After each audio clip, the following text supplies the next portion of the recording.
আমার হাতে একটা পাখি দেখছেন, এটা বাবুই পাখি। এই যে চলমান শীত আছে, শীতে কিন্তু পাখিরাও কিন্তু জড়সড় হয়ে গিয়েছে। মানে এত পরিমাণ শীত, কুয়াশা, এরা আর চলতে পারছে না, মানে এদের শরীরগুলো অবশ হয়ে যাচ্ছে।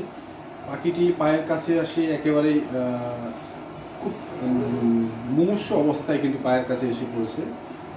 তো পাখিটিকে দেখে আমার একটু মায়া জেগেছে, যার জন্য পাখিটি ধরে আমি একটু উষ্ণতা দেওয়ার চেষ্টা করছি। একটু হাতে করে আগুনের তাপ নিয়ে এই পাখিটিকে আমি দেওয়ার চেষ্টা করছি। হয়তো কিছুটা সুস্থ হবে, আমি কিছুক্ষণ পরেই এটাকে ছেড়ে দেব। এই যে পাখিটি সম্ভবত ভালো লাগছে, কারণ একেবারে সরাসরি আগুনের তাপ দেয়া যায় না। মানে আমার হাতের একটা তাপ নিয়ে আমি যখন এই পাখিটিকে ধরি, পাগুলো প্রচণ্ড পরিমাণে বরফের মতো হয়ে গিয়েছিল। এগুলো এখন কিছুটা নাড়াচাড়া করতে পারছে, কিছুক্ষণ আগে নাড়াচাড়া করতেই পারছিল না। আর পাখিটার সম্ভবত বাম পায়ে কিছু একটা সমস্যা আগে থেকেই আছে, তার জন্য আবার বেশি অসুস্থ হয়ে পড়েছে। আমরা এখন পাখিটাকে যে কিছুটা নাড়াচাড়া করছে, এটা আগে করতে পারতো না, মানে জড়সড় হয়ে গিয়েছিল, এখন অনেকটাই ভালো আছে।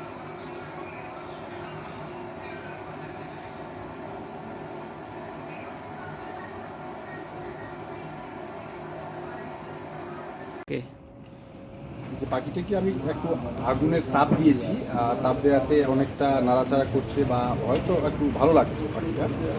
আর পাখিটা আমি কিছুক্ষণ আগেই এখানে ধরেছি, যে প্রচণ্ড কুয়াশা এবং শীতে পাখিটা একটু জড়সড় হয়ে গিয়েছে। আর পাখিটার আগে থেকেই সম্ভবত বাম পায়ে কিছুটা সমস্যা ছিল। যাই হোক, আমরা এই শীতের মধ্যে আমরা সাধারণ মানুষরাই কিন্তু একবারে জড়সড় হয়ে গিয়েছি।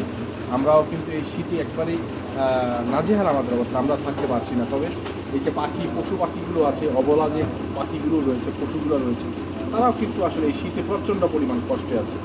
এই যে পাখিটি আমি একটু পায়ে তাপ দিয়ে এখন কিছুটা মনে হয় সুস্থ হয়েছে, আমি ছেড়ে দেওয়ার চেষ্টা করছি যেন পাখিটা আবার তার বাসস্থানে ফিরতে পারে।